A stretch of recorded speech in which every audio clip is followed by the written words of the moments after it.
Hi, my name is Nigel Fellowes-Freeman. I am the host of Building Tomorrow's Insurer and the founder and CEO of Kanopi. And I could not be more excited to welcome a very special guest here today.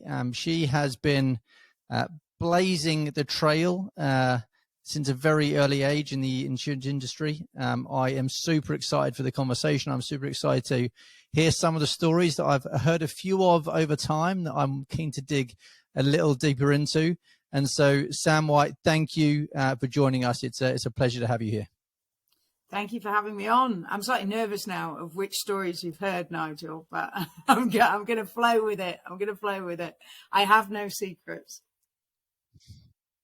Perfect. Well, I've obviously done a little bit of digging, but I actually only came across you just a few months ago. I was in the audience at InsurTech Australia when you flew over and did a keynote speech there, and I was really struck by your presence, by your passion, by your mission. And so I'm super grateful to have the opportunity to chat. And it was, in fact, I used your Robbie Williams story to reach out to you to get you on this pod today. And so I think that is like the perfect way to bring in just a touch of what Sam White's about. And so I'd love you to bring that story to life for everyone in terms of Robbie and your wedding. Please tell us more. God, we're launching straight in with Robbie Williams, eh? We're starting high, Nigel. We're starting straight in. Yeah, God. So I talked about it a lot that day. I love business. I've had my own business since I was 24, but I consider that business also has to weave into your life, and it has to, for me personally, it has to bring a bit of adventure and a bit of fun into life. Otherwise, I'm not doing it. I don't understand why people make things so miserable for themselves. I've got incredibly wealthy friends who make a lot of money and hate what they do, and they do it for like 14 hours a day, and it's a grind, and they don't like the people they work with and all that sort of stuff. And it just, for me, that makes no sense. So I'm giving this as backstory because people listening may be, how the hell did you end up living in Beverly Hills? But I ended up living in Beverly Hills on a bit of a whim and a bit of an adventure in 2010. I'd built up some very successful businesses in the UK. They were turning over a decent amount of money. I obviously thought that the logical next step was for me to go and try and conquer the States with limited success, but a lot of fun. And I hired a house on this estate called Mulholland Estates. And a few doors down happened to be Robbie Williams. And I was getting married and I wanted to do something special. And I'm a bit of an incurable romantic. And everything I was thinking of just wasn't quite hitting the mark. And then I just thought, you know what, fuck it. You don't get if you don't ask. And so I wrote a letter to Robbie and said, look, I'm getting married on this day. And it was like pour your heart out time, 3 pages as to why I felt it would be just an incredible thing if he was happy to kind of have this little mini adventure with me. And I wrote him this letter and popped it through his door. And a few days later, my phone started going and it was ringing. And I didn't recognize the number. And I don't know about you, but I do not answer the phone if I don't recognize the number because it might be somebody trying to sell me something. And so I ignore it. And then they phone back and I ignore it. And they must have phoned back like 7 times. And eventually I thought, maybe there's some kind of emergency. Something's happened. And I answered. And it was, in fact, Robbie Williams. And I'd forgotten I'd put the number on the bottom of the letter. And he said, I understand you're looking for a wedding singer. And I my first thought was, oh no, we've already sorted that. Like we've got the wedding singer. And then I suddenly realized, oh my God, it's Robbie Williams. So anyway, he is like me. He's a bit cheeky, loves a bit of an adventure. He agreed to it. And he very kindly rocked up on my wedding day. I didn't tell anybody that he was coming. And so I had to sneak him into the house and hide him in the back. And then at the appropriate point, I went back and said, I'm just going to go and get the gifts for the bridesmaids, and went and grabbed Robbie and brought him out. So that was my Robbie story. Absolutely love it. It's just, I guess, I think this shouted to me was maybe a bit of a theme in terms of what I was kind of looking a little about your kind of history around how you got to where you are. And that's a bit of audacity, trying, not being fearful of rejection or saying, no, I know you are, like kind of even trying to get a bank loan when you were very young and walking your dad in. I think there's so many stories of you kind of pushing that boundary. I think that's just like the epitome of that, why I really, really liked it. And I know that you've got the real thirst for cars. And in fact, I saw that you used to own a Morris Minor, and I grew up obviously in the UK, and my dad still has a Morris Minor and a Morris Minor Traveller that he's both done up both, that he's pride and joy that sit in his garage. I even saw him picked up an MG actually, which I appreciate. But like, why cars, and was cars a fall into insurance? Was it like you couldn't get, like, talk me how that kind of happened. How did you kind of have a love of cars and then find yourself in insurance? Yeah, so both of my parents were car nuts. My mum probably more than my dad. She had like an E-Type V12 Jaguar. She had an Alfa Romeo, Sunbeam Tiger. Like, we had loads of these really cool old classic cars, and so I was around them a lot as a kid. And there's actually a picture of me and about 15 kids in a Morgan with my dad when I'm 8 years old, because nobody gave a damn about seat belts at that point or like any kind of health and safety. And so I inherited like £1,500 from my granddad when he died. And my dad said, you can do whatever you want with it. Like, you can invest it, you can put it in the bank, you know, what do you want to do with it?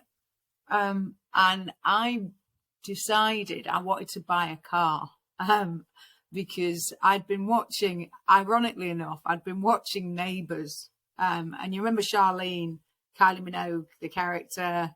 I remember Charlene well, yeah. I wanted to be Charlene, and the whole mechanic thing and what have you, that was like a big thing for me. So I'd got into my head that was, you know, that was who I was going to be. And so I bought, my first car I bought was a Triumph Spitfire.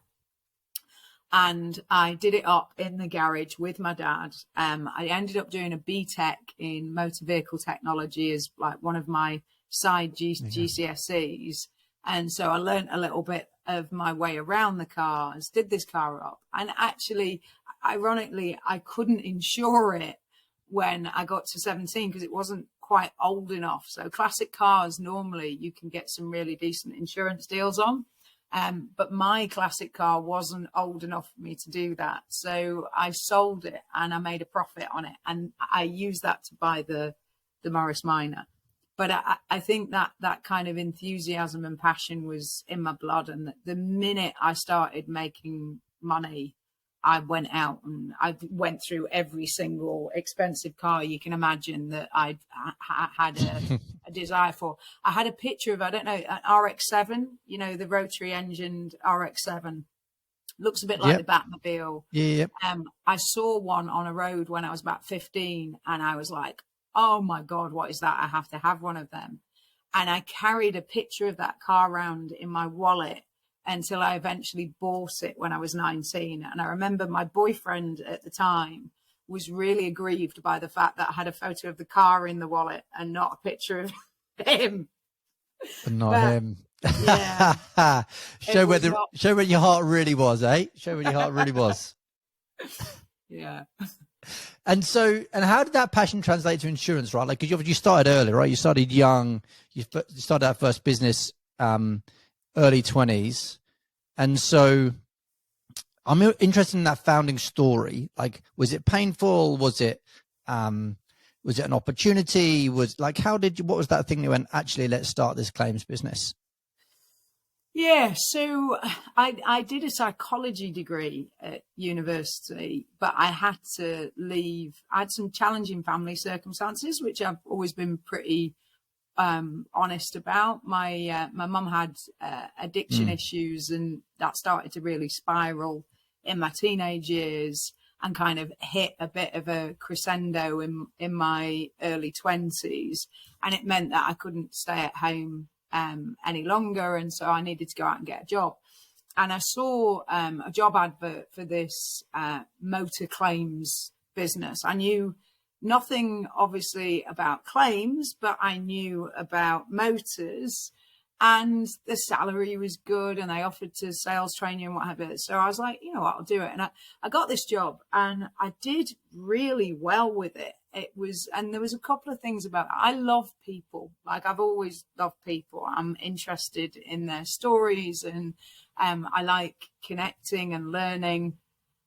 And this job enabled me to do that. And it started just over the phone, and I did really well, and I got promoted. And then they put me into field sales, and I did well there. And then by the time I was 23, I was earning 50 odd grand a year, which was a lot, you know, for a 23-year-old at that period of time. Company car.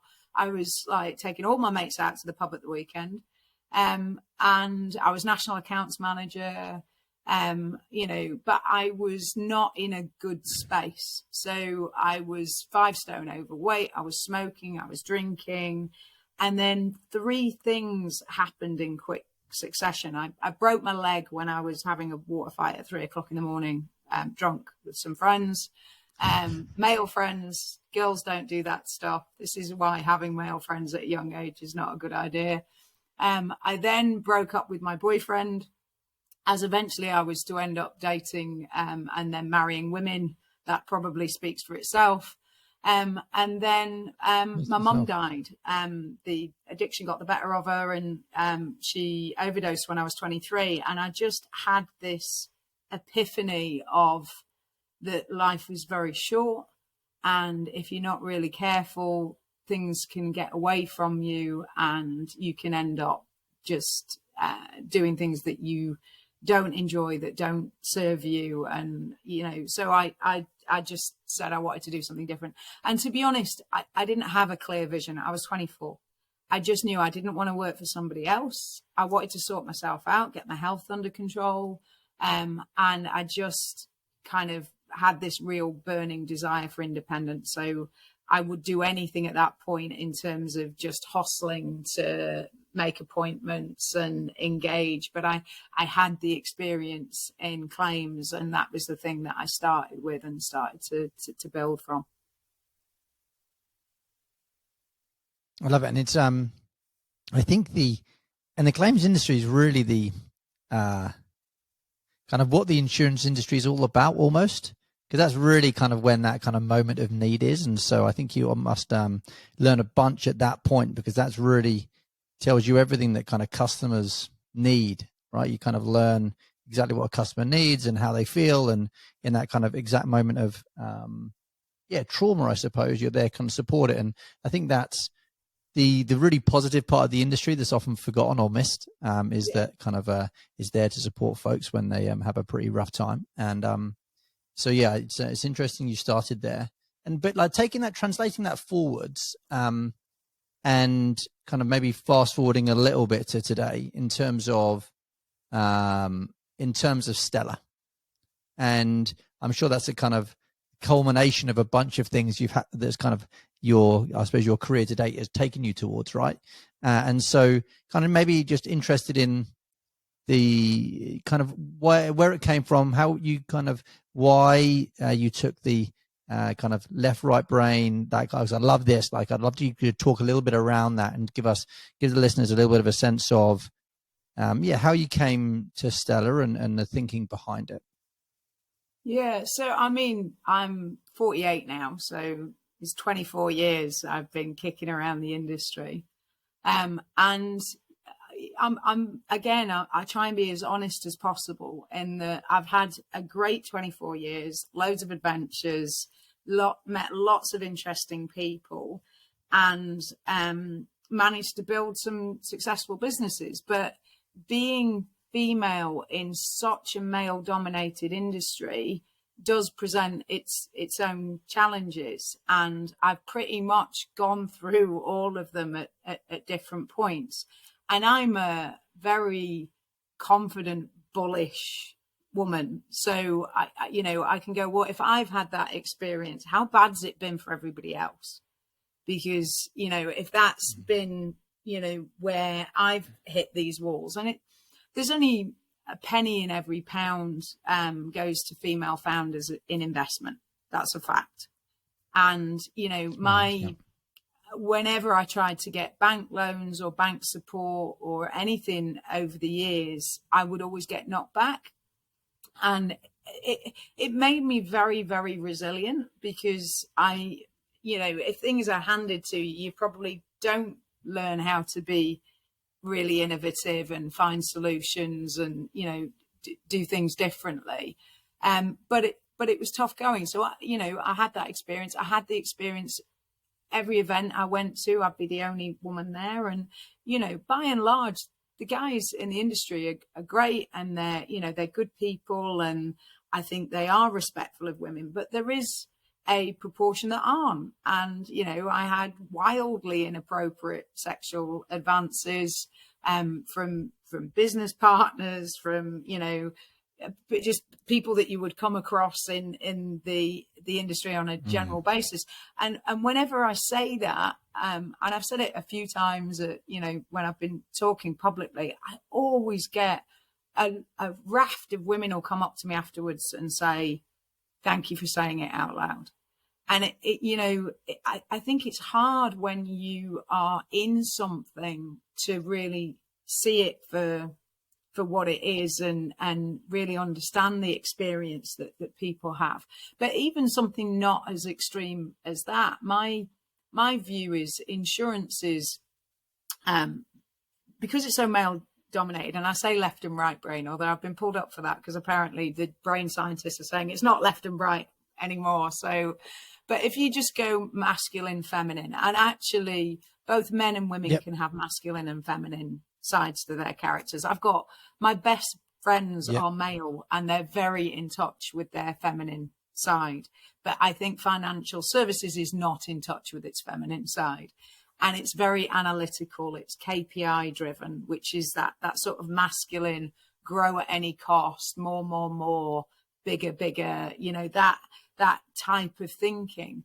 And because it's looking at things from a numbers perspective, what unfortunately happens is there's a real tendency to just perpetuate what you've done before, because you have the numbers for the things that you've already done. There's a security and a safety net in selling motor insurance or home insurance, because you've got all this history that has come before it with all of these numbers. So if numbers are where you're at and numbers are where your focus is, you are going to repeat everything that you've done before. You're also going to create a working environment that isn't particularly human friendly. Like I think that emotional side of our nature is the best of us. It's the bit that I'm here for. I had a gang of lads that I was friends with as a teenager, and whenever they had some kind of emotional crisis, they would end up on my doorstep. They wouldn't end up with their male friends. And I literally, there's times where I'd open the front door and one of them would just burst into tears. I'd be like, it's okay. I get like girlfriend split up with them. I had a row with the parents, all of that sort of stuff. And men don't tend to do that with each other unless they're in a really, really safe environment.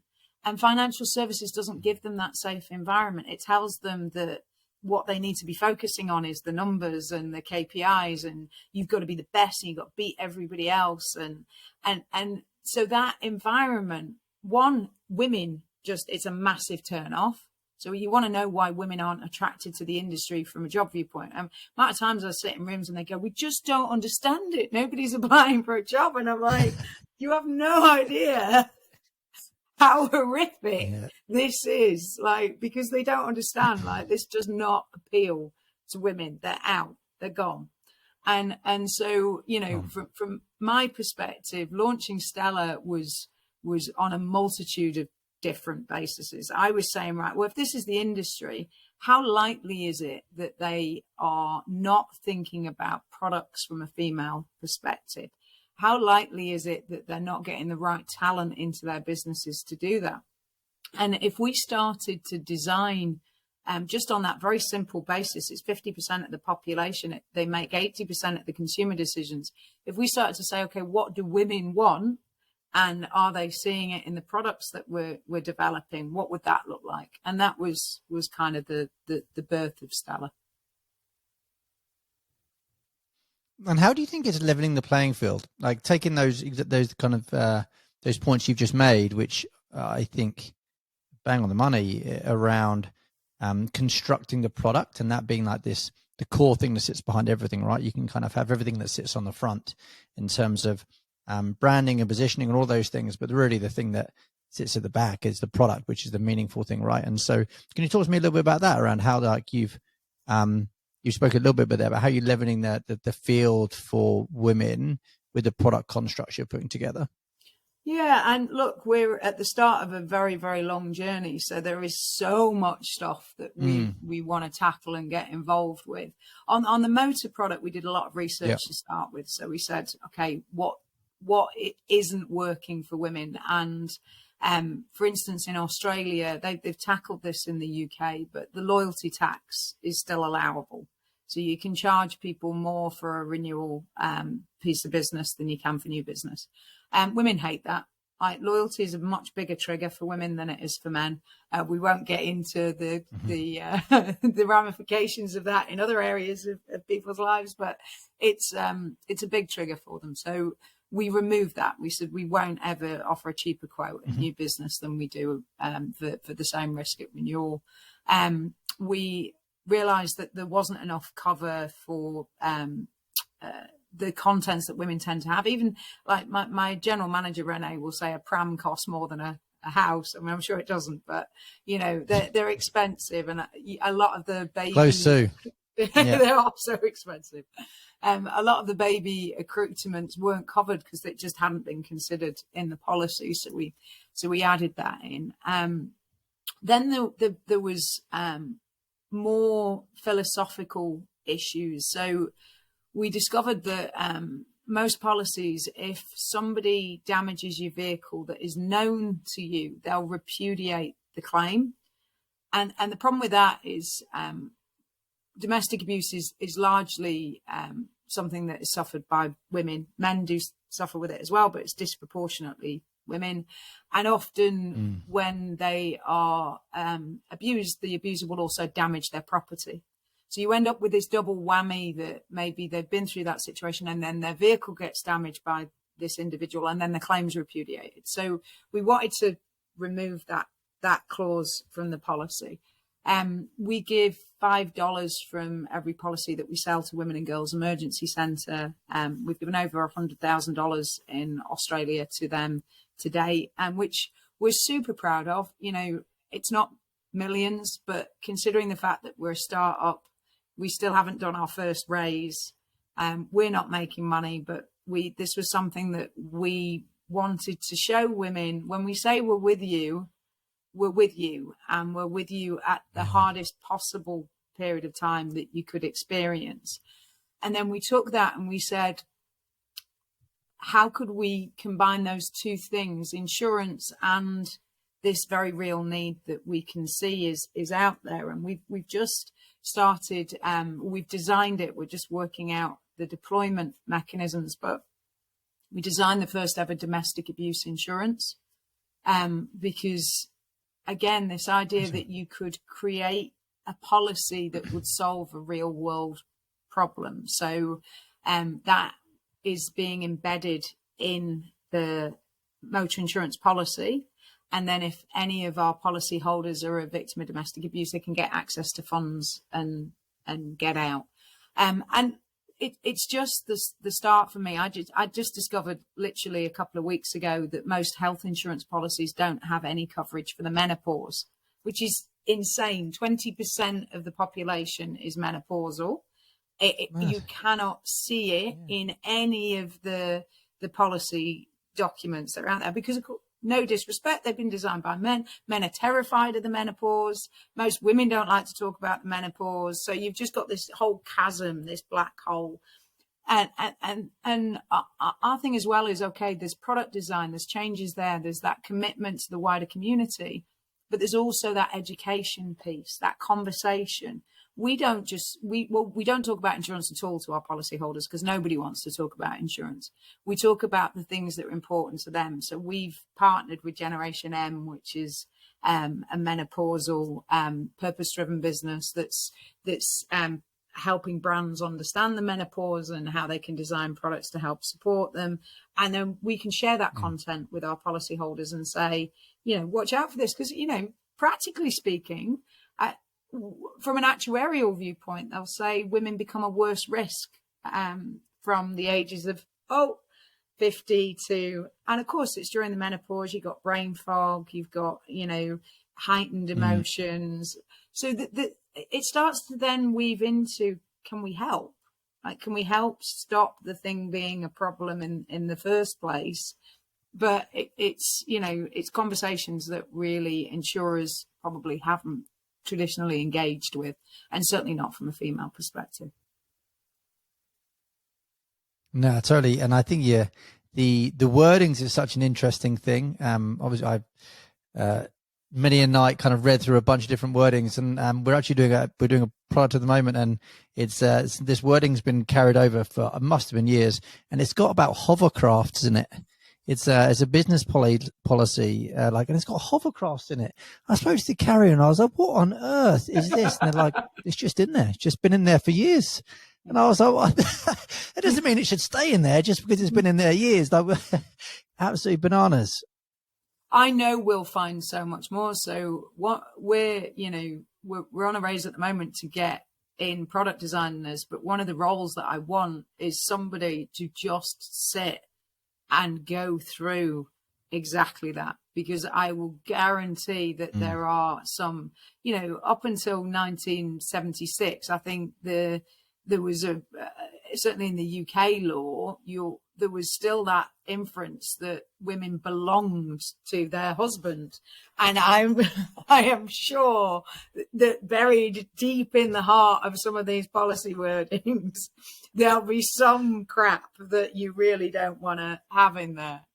But and then, it's not just insurance, financial services, delinquency rates on female loans are so much lower, because there's a sense of responsibility that women tend to have that is not as prevalent in men. They don't get cheaper interest rates though on their loans. They should.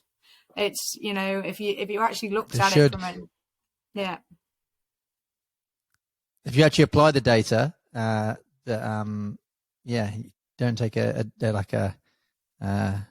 narrow view to the data, but actually look at the data and write it accordingly.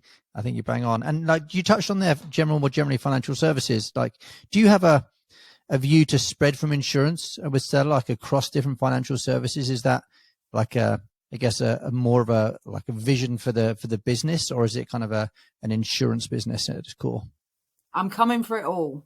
I am coming for it all. So, absolutely, we want Stella to be the brand for women in financial services. And we're betting on the fact that, because we will do it so authentically, because we will do it coming from the right place with the right actions and behaviors, that over time we will build up such a trust with women that they will know that if we've moved into a sector, we've made sure that it's fair and balanced for them, and we're doing some good with it. It's kind of interesting like that. It kind of reminds me a little bit of the Virgin brand, and not in terms of how it's appropriated, but just in terms of the brand and how it's been delivered across so many different sectors. And it's, I guess, what the brand stands for that people go to those businesses for. Is that something you kind of that literally just struck me there when I was listening to you? Is that something you, I guess, aspire to, but kind of as an inspiration for kind of how you think about things? Yeah, I mean, I don't know, I do a lot of transatlantic flights. So I watched the Branson documentary, and he's somebody that evokes a lot of feelings both ways, doesn't he? I Yeah, think, exactly. Oh, yeah, that's what I mean. That's why I called it out. yeah. Yeah. Yeah, and you know what? One of the things that, and I know a few people that have worked with him, and one of the things that I do really respect about him as an entrepreneur is that he is happy to hire professional people in a given sector and allow them to run the businesses, which allows him the ability to span across lots of different areas. And yeah, I'm sure he's got some things wrong, but he's got a lot of things right.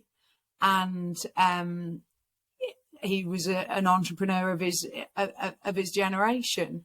I think for me, our purpose as a business is incredibly clear. So there will be businesses that it doesn't make sense for us to engage in. So if there's no way that we can make it better from a female perspective, we wouldn't be interested in engaging with that. I don't want to sell bananas. I can't see how that would be. No, you don't. Fair. Is there any women that you was there any women that that were aspirational for you, that you're inspired by?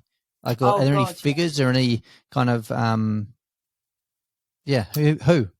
And it's so, again, how we talk about female entrepreneurs, we tend to, there's some incredible female entrepreneurs that aren't held up as female entrepreneurs.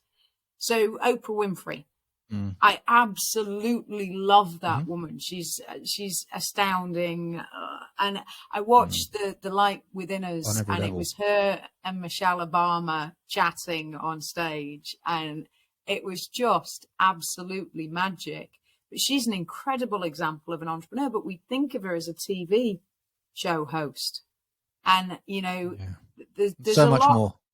There's a lot wrong with our culture in how we like to categorize women. And as a result of that, most young girls, if asked who, you know, their image of an entrepreneur, it's always a male figure. They don't see women in that way. And if they don't see it, then they don't think that they could potentially be it in the future. So it's, I'm passionate about that as well. Maya Angelou, I've just finished listening to Letters to My Daughter.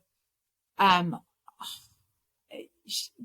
life that she had, the traumas that she went through, and the absolute elegance and grace with which she handled herself. I mean, I'm northern and a bit sweary, so I don't think you know, I can aspire to these women, but I respect people that can handle adversity and not let it infect them and make them become bitter. You know, Ruth Bader Ginsburg, same thing. She tackled the law, one law at a time from an equality viewpoint. She never lost her humor. She never let herself kind of sink into being vindictive or resentful. And I think that those are all qualities that I absolutely admire and respect.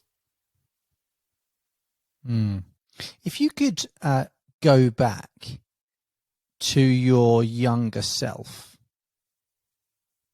as now a woman that would aspire to be and look up to you, what would you maybe tell those folks, those young women that are starting out, or even yourself? You're one of those young women starting out in your career or in life, doesn't not necessarily career. Like what advice would you give? I think it takes longer for women to trust themselves than it does men. And I was no different. I think we are taught to second guess ourselves, and most women that I know suffer with a much higher level of imposter syndrome and insecurity than most men that I know. So I think, and I am fortunate enough to be able to engage with a number of much younger female entrepreneurs now, and be able to have these conversations and kind of hopefully get them there quicker than it took me. But I think trusting yourself and not allowing people to convince you that they know better than you just because they're older or they've been in a sector for a longer period of time. That's like the amount of times I've been hoodwinked by somebody who overcomplicated the shit out of something that was actually very simple. And me believing that their overcomplication meant that they knew something that I didn't know is a critical factor, because when it all unpicked and you looked at it, it was like, nah, that you knew what was the right thing from the get-go, but you just didn't trust yourself. Yeah, super interesting. I want to switch gears a little bit. I want to switch gears into more the general insurance sector, trends, what's coming. And what you just mentioned there, I thought was really interesting, which was overcomplication. And I actually came from outside the industry, and that forced me to take a bit of a kind of first principle approach, because you don't know what you don't know, and therefore you kind of make decisions based on what you think is logical and right. And that kind of has really helped us with the technology that we've built, I think. But how do you think about that in terms of technology more broadly across insurance, like where it is today, and kind of how kind of the technology needs to kind of assist and enable the insurance sector, like more like a broad theme? How do you think about that? Yeah, I mean, I think there's some incredible technology available now that could genuinely revolutionize the experience for consumers and make the industry far, far better. I don't think we have an issue with technology. I think we have an issue with cultural resistance. I think this all comes down, and it comes back to my masculine thinking, male dominated, very fixed. This is the data that I have. This is the information. I cannot cope if I don't have this information in this format, in this way.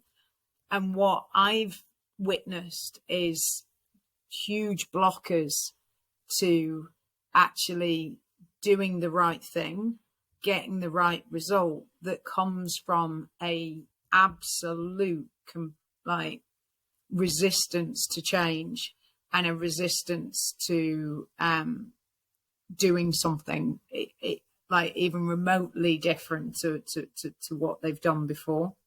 So it's hard, because we still have this problem, I think, that the InsurTech industry has taken a hammering over the last 12 months. And you had these InsurTechs that came in with absolutely the right approach to go, what does good look like from the consumer viewpoint?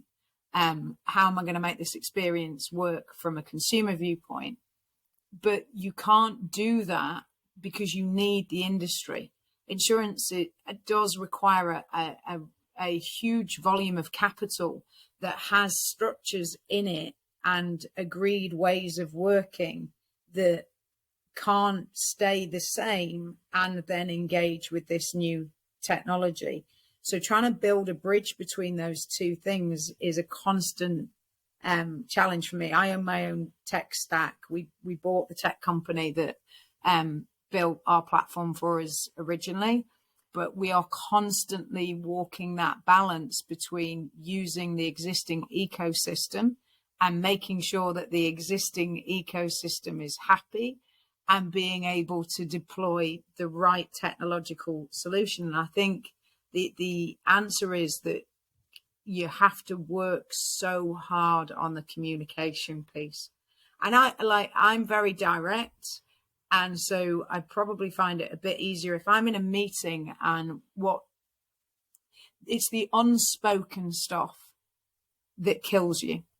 So you go into a meeting and the grey, and you're talking and everyone's sat quietly, and then you know that they're going to leave that meeting and go and have another meeting where they say all the reasons why your thing can't go forward and it can't work. And like the meeting that screws you is not the meeting that you're having with them. It's the meeting that they have.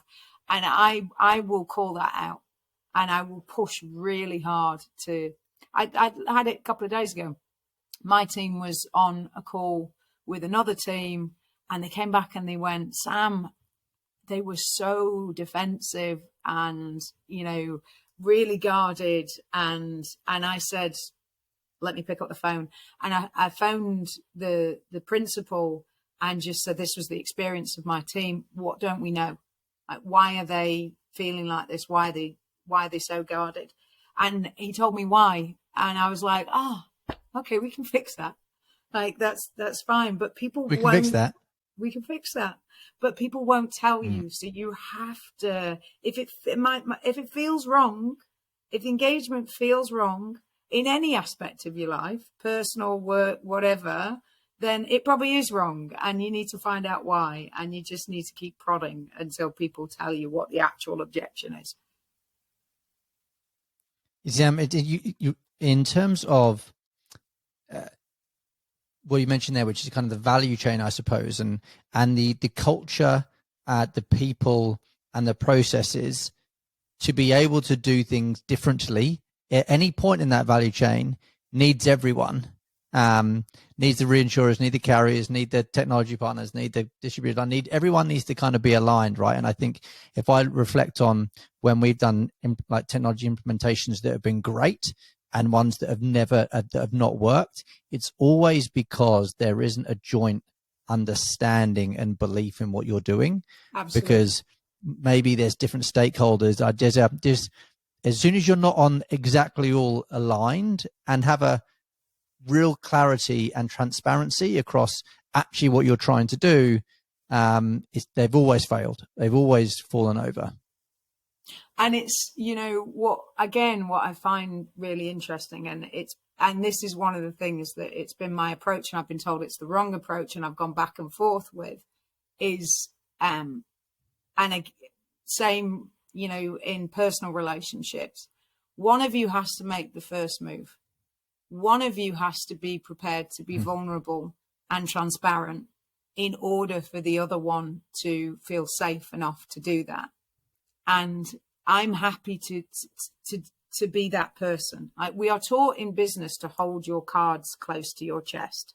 If you're transparent with people, they will take advantage. But as somebody once said to me, people don't take advantage, you give advantage. So just because I'm transparent doesn't mean that you can just have whatever you want. But if I want to get to a deal that actually does work for all parties, then we all need to see everything as it is, not just the little parts that you choose to show. So I think like taking that first step and being prepared to be completely open and transparent is where it has to start from. And these companies are not taught to do that. And it does go back to that lack of emotional intimacy that you have in the teams, because we're not leading enough from our hearts. We're spending too much time in our head and discussing numbers. And so even within their own teams, they don't trust each other. So to try and get them to trust a team that's outside of their team, like, blows your brain. Yeah, the too hard basket very quickly. Yeah. You guys are doing some. I think I saw you guys doing some telematics. Is that right? You guys doing some telematics in the UK? So that's my other business. Interested to kind of hear your old business. Is it? Sorry. I've still got that business, and I would love to do some telematics in Stella.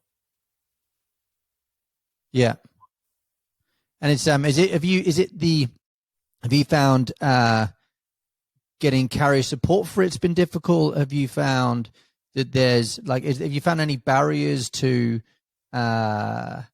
kind of underwriters being comfortable with it? Like, how have you seen it? Because you've seen some, like Italy seems to be getting some traction and doing some really good things. There's a little bit in the UK. Australia's been pretty behind. We haven't really done much here at all. Like, I think it seems to be maybe more by the mile versus driving behavior. Just kind of really interested to hear kind of how you found it and what you think about the future of it. Yeah, I love telematics. Like, I cannot understand why the insurance industry doesn't engage more with it. We're asking all of these questions, which are proxies, to try and discover one thing: are you a good driver? It just blows my mind. We built up a business of over 40 million in premium, all 80% over 30-year-olds. And the driving score that we had was so predictive for loss ratio, it wasn't even funny. So if they had a driving score of 65 or above, then they would sit on that lower quartile all day long from a loss ratio perspective. So you go tick, tick, tick, tick, like, but every box ticked, even the age group, which was a challenge in the initial instance. And we had a capacity provider pull out of the market kind of unexpectedly, because we thought they'd got a longer term strategy. And we have a devil of a job trying to get other carriers to look at it, because it's something new. And because traditionally they have had problems with the young driver market with telematics. So UK here, your big problems, obviously catastrophic claims, the cost of XOL, and they got quite badly hurt with people not also not using the data. Like, they just put a box in the car and just put a discount on and make some money out of it. But of course, they become very linear in their thinking. Telematics is bad, and then it switched off, and they all like a swarm just go in that direction where they go, that's a bad thing, we don't do that. And I'm like, how could you not want this? You even surely your masculine left brain side is super excited by the level of data that you would get from telematics. But yeah, insane. I mean, there's so much stuff you can do with it. And, you know, helping actually make people safer. Yeah, exactly right. That kind of proactive piece is really interesting, right? And the data is only as good as you use it. And so you can pull all the telematic data out as you want.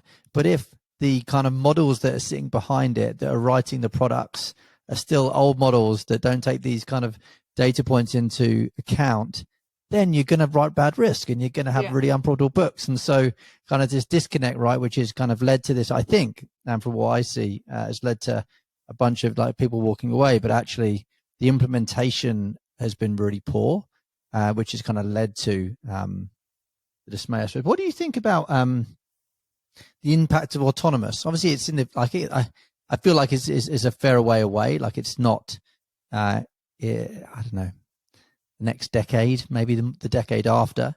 Probably people will challenge me on that, I think, but I think things always take a little longer than you believe, especially when you think the average car is 15 years old and et cetera, et cetera. What do you think about the impact of autonomous vehicles on the industry?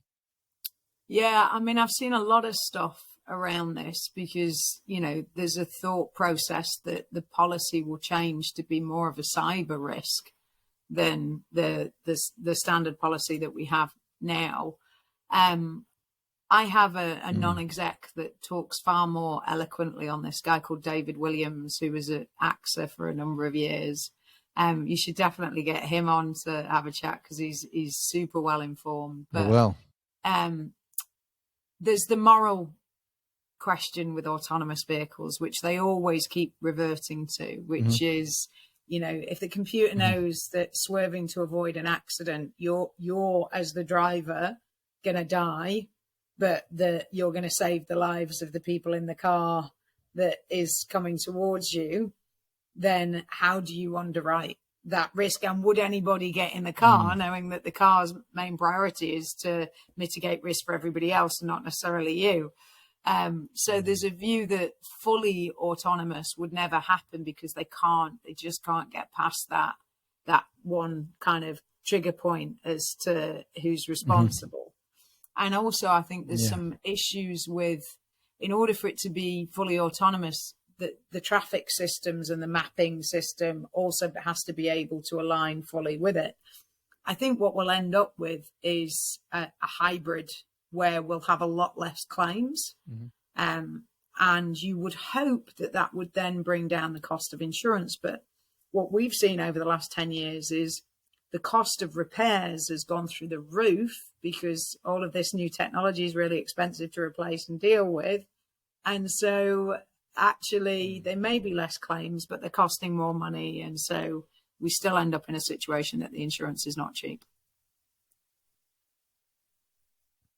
If you were going to try and paint a picture of the future insurer, call it 20 years time, what do you think that kind of future insurer looks like? Maybe like a Stella example or a carrier example, like just interested in you seeing how you think that looks and feels in 20 years time. Yeah, I mean, eventually we've got to catch up, right? Like eventually we have to catch up with all the other industries, the Amazons, the Ubers, the the things that we use that we really like using because it's dead easy. And I guess that comes down to doing where we're going with AI is we're doing the thinking for people. So a future insurer would come to you and be able to say, can you give me access to you? And they would then be able to scan all aspects of your life and statistics and everything else and suggest these are the risks that I think you are exposed to. And these are the potential policies that we can give you to cover that off.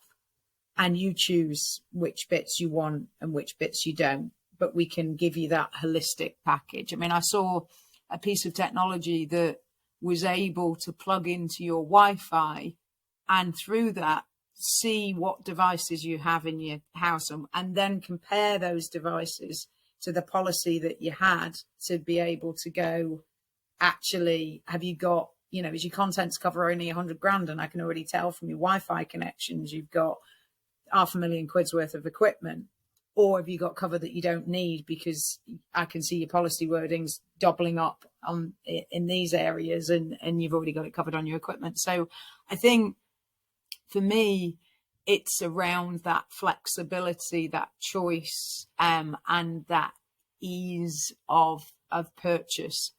What consumers are used to now and expecting more of is us to do the thinking for them and tell them what it is that they potentially need. And I don't think we've done that very well in insurance today. No, you just mentioned Amazon, and that just triggered a thought. I think they just bought a company which is everyone thought it was quite strange that they bought a vacuum cleaner business, which was like kind of the autonomous vacuum cleaners going around your home, but like there's a bunch of underlying thinking around it about kind of like mapping the house.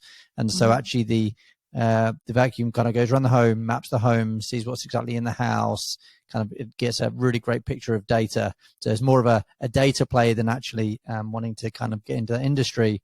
And I think that speaks exactly to what you're saying, which is it. The more information, the more data you have, the more kind of you can predict and prevent things happening. And I think that's maybe the way the industry needs to translate over time. We are so nearly there, Sam.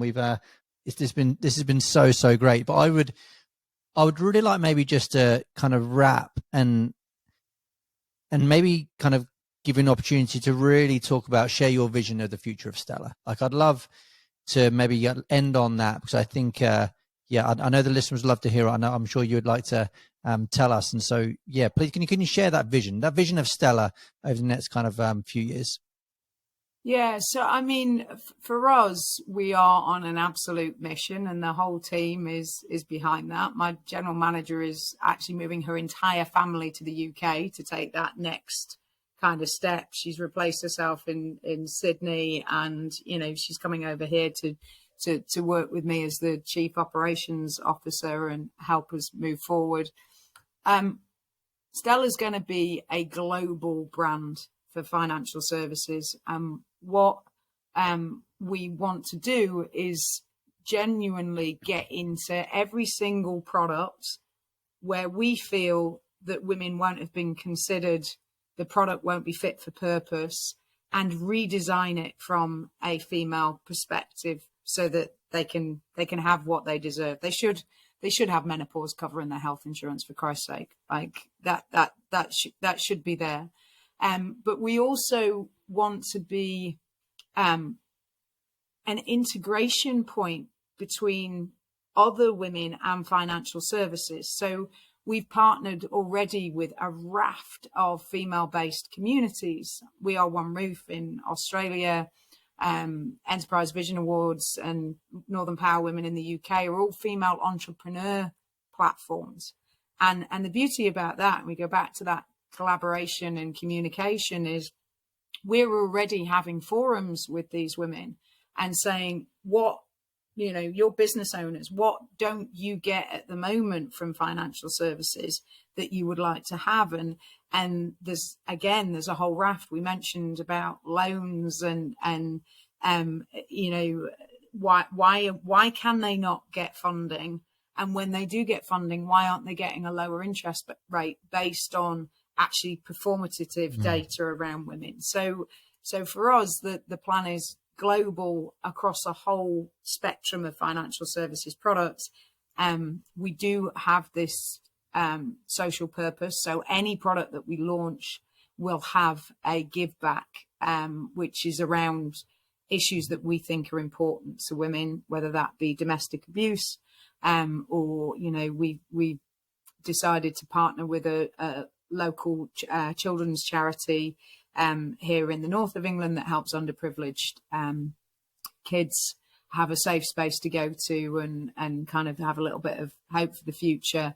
And we've said, when we launch the home product, that they'll be the partner for them. So it really goes beyond just building a good insurance business or a good financial services business or building a brand that women recognize to be for them and about them. For us, it's also about saying, can we build businesses that work for everybody and not just for the shareholders? Can we make something that actually feels a lot fairer and a lot better on a general basis? So not much then, Nigel. not much to tackle, but the team seems up for it. So we're going to give it a good go.